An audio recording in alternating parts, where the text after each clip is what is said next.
Hi hello welcome to Kiran TV news. వైఎస్ఆర్సీపీకి సంబంధించినటువంటి చాలామంది నాయకులు తిరుపతిలో జరిగినటువంటి కల్తీ గురించి పవన్ కళ్యాణ్ గారు బయట పెట్టినప్పుడు చాలా రకాలుగా మాట్లాడారు. ఎంత దారుణంగా అంటే అక్కడ ఏమీ జరగలేదు, పవన్ కళ్యాణ్ గారు రాజకీయాలు చేస్తున్నారు, దేవుణ్ణి రాజకీయాల్లోకి లాగేస్తున్నారు, ఆయన అపచారం చేశారు, ఆయన అందుకే అలా పశ్చాత్తాప దీక్ష చేస్తున్నారు, అక్కడ ఏమీ జరగకుండా ప్రజల్ని మభ్యపెట్టి అబద్ధాలు చెబుతున్నారు అని చెప్పి ఇష్టానుసారం మాట్లాడారు. అలాంటి ఆనిముత్యాలు ఇప్పుడు ఏం చెప్తున్నాయంటే కొన్ని వీడియోలు చూపిస్తాను, వాయిస్ వినిపిస్తాను. ఆ తర్వాత మళ్ళీ నిన్న సిబిఐకి సంబంధించినటువంటి సుప్రీంకోర్టు ఆధ్వర్యంలో నడుస్తున్నటువంటి సిట్ తీసుకొచ్చినటువంటి నిజాలు. అక్కడ జరిగినటువంటి దాంట్లో కల్తీ 100% జరిగింది. అది నెయ్యే కాదు, ఇంకా చెప్పాలంటే అసలు దాంట్లో పాలతో తయారు చేసినటువంటి ఎటువంటి పదార్థాలు అందులో లేవు అని చెప్పడం జరిగింది.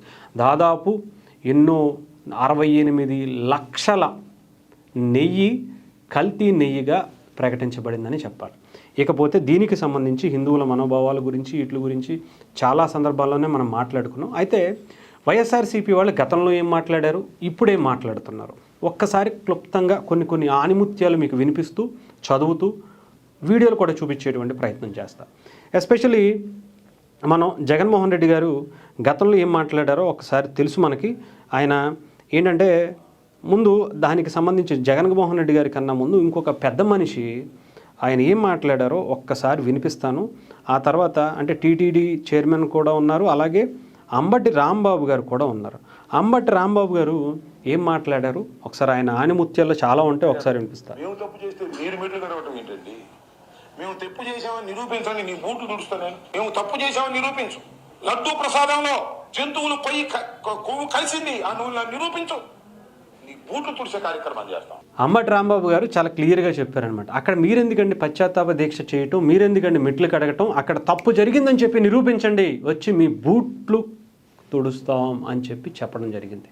మరి ఎప్పుడు వస్తున్నారు, ఎప్పుడు గడుగుతున్నారు? పవన్ కళ్యాణ్ గారు సిద్ధంగా ఉన్నారు, పార్టీ ఆఫీసులోనే ఉంటున్నారు, మీరు వెళ్ళి ఎప్పుడు గడుగుతున్నారు, ఎలాంటి బహిరంగంగా దాన్ని చూపించబోతున్నారు అనేది కూడా ఒకసారి తెలియచేయాలి. ఇకపోతే అక్కడ మాజీ చైర్మన్గా ఉన్నటువంటి భూమన కరుణాకర్ రెడ్డి గారు లడ్డూలో కలంకితమైనదని కలుషిత రాజకీయ మనస్కులు అత్యంత దారుణంగా ప్రవర్తిస్తున్నారు. చెప్పండి, పర్లేదు. మీరు కానీ తప్పు చేసుకుంటే నేను నా కుటుంబము సర్వనాశనమైపోవాలని అది మేము చెప్పకూడదులేండి, ఎందుకంటే నేను కూడా మాల్లో ఉన్నాను. అలా సర్వనాశనం అయిపోవాలని అయితే కోరుకోం, కానీ ఎందుకు చేయాల్సి వచ్చింది, ఎందుకు కక్కుర్తి పడాల్సి వచ్చింది, ఈ పాపం మీకు డెఫినెట్గా దేవుడు చూపిస్తాడు, అందులో ఎటువంటి సందేహం లేదు. మీరు ఎలాంటి దీన్ని మీరు అక్కడ ప్రమాణం చేసి హారతి పళ్ళెం పట్టుకుని నాశనం అయిపోతాం, మేము ఇదైపోతాం, దీంట్లో తప్పు జరుగుంటే కనుక మా కుటుంబం మొత్తం ఇదైపోద్ది అని చెప్పారు కదా. మరి కల్తీ జరిగిందని చెప్పి రిపోర్ట్స్ వస్తున్నాయి, దానికి మీరు ఏం సమాధానం చెబుతారు? ప్రజల ముందు మీరు మాట్లాడినటువంటి మాటలు, వీడియోస్ అన్నీ ఉంటున్నాయి. ఇకపోతే జగన్మోహన్ రెడ్డి గారు కూడా ఒక ఆణిముత్యాన్ని వదిలేరండి. ఆయన కూడా ఏమీ తక్కువేం కాదు, ఆయన కూడా మాట్లాడారు. ఒకసారి ఆయన కూడా వినిపిద్దాం. ఆయన మాట్లాడింది ఏంటంటే, వెంకటేశ్వర స్వామితో ఆడుకుంటున్నారు, వెంకటేశ్వర స్వామితో ఆడుకుంటాం. వెంకటేశ్వర స్వామి విషయం ఆడుకుంటే మాత్రం మామూలుగా ఉండదు. మామూలుగా ఉండదు.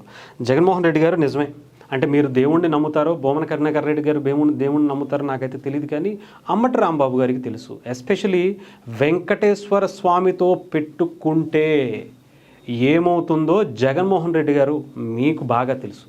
7 కొండల్లో ఒక కొండని ఏదో చేస్తాం, గొర్రెబిడ్డలకి ఇద్దాం అనుకున్నారు కదా, అలా గనక చేసి ఉంటే, అలాంటి ఆలోచన వచ్చినా సరే ఏమైందో చాలా క్లారిటీగా మీకన్నా బాగా ఈ దేశంలో ఎవరికి తెలియదనే చెప్పాలి. మేము మతం కాదు కదా, మేమేం చెప్పినా చెల్లుతుంది, మేము ఏం ప్రమాణం చేసినా దేవుడు మమ్మల్ని ఏం చేయలేడులే, మా దేవుడు కాపాడతాడులే అని అనుకుంటున్నారేమో. తెలుసుగా ఏం జరిగిందో. ఎవరు ఏమున్నా సరే అన్ని దేవుళ్లకు బలమైనటువంటి వ్యక్తి వెంకటేశ్వర స్వామి. ఆయనే జోలికే వెళ్ళారు. ఈ కలియుగంలో కలియుగంలో ఈ తప్పులు చేసేటువంటి వ్యక్తులకు ఎలాంటి శిక్ష వేస్తాడో మనం మాటలతో చెప్పాల్సిన అవసరంలా జగన్మోహన్ రెడ్డి గారికి బాగా తెలుసు. మరి అంబటి రాంబాబు గారు ఆయన మర్చిపోయాను ఒక ట్వీట్ కూడా చేశారు. ఇదంతా అయిపోయిన తర్వాత ఆయన ఏం ట్వీట్ చేశారో ఒకసారి మీకు వినిపించే ప్రయత్నం చేస్తాను, చదువుతాను. అంబటి రాంబాబు గారు నిన్న పవన్ కళ్యాణ్ గారు ఒక ట్వీట్ చేయడం జరిగింది. కల్తీ జరిగిందని చెప్పి నేను ఆ రోజు ఊరికి ఏమి చెప్పలేదు, ఇదిగో దానికి సంబంధించినటువంటి సాక్ష్యాలు అని. అయితే ఇక్కడ అంబటి రాంబాబు గారు అంటే ఆయనకి ప్లేట్ ఫిరాయించడం అంటే చాలా ఈజీగా వెన్నతో పెట్టిన విద్య అనుకుంటా, అందుకే కాబోలు. పవన్ కళ్యాణ్ గారు దీనికి సంబంధించినటువంటి దాంట్లో ఇది మాట్లాడారు, ఓకే, దాంట్లో తప్పు జరిగిందని ఓకే. కాకపోతే మరి మిగతా ఇష్యూస్ ఏంటి? మిగతా తిరుమలలో జరిగినటువంటి తొక్కిసలాట్లో చనిపోయినటువంటి వాళ్ళని మీరు ఏమన్నా పరామర్శించారా? లేదంటే సింహాచలంలో జరిగినటువంటి దాంట్లో ఏమన్నా చేశారా? మొన్న జరిగినటువంటి కాశీబొక్కకు సంబంధించి ఏమన్నా వాళ్ళని పరామర్శించారా అని చెప్పి కొత్త లైన్ని తీసుకెళ్లారనమాట. అంటే ఇది వదిలేశారు, బూట్లకు తుడుద్దాం ఇవన్నీ పక్కన పడేశారు. దీని గురించి సోషల్ మీడియాలో మామూలుగా వేసుకోవట్లేదు, అసలు ఒక రేంజ్లో తగులుకున్నారని చెప్పాలి. దాని గురించి ఏం చేయాలంటే సైడ్ ట్రాక్ పట్టించాలి కదా, దానికోసం మాట్లాడినటువంటి ఆణిముత్యాలన్నమాట. అంటే ఇంతమంది చనిపోయారు కదా, మరి ఏంటండి, ఏం చెప్తున్నారు స్వామి, మీరు ఏం మాట్లాడుతున్నారు? దయచేసి మీరు ఆ విషయం గురించి మర్చిపోండి. పవన్ కళ్యాణ్ గారు మీరు కొత్తగా ఈ విషయం గురించి మీకు సమాధానం చెప్పాలి, దీని గురించి మీరు బయటకు మాట్లాడండి అని చెప్పడం అనమాట. పవన్ కళ్యాణ్ గారి గురించి ఆయన పశ్చాత్తాప దీక్ష అవన్నీ పక్కన పెడితే తిరుపతిలో జరిగినటువంటి తొక్కిసలాట గురించి అసలు పరామర్శే చేయలేదట పవన్ కళ్యాణ్ గారు కానీ ప్రభుత్వం కానీ.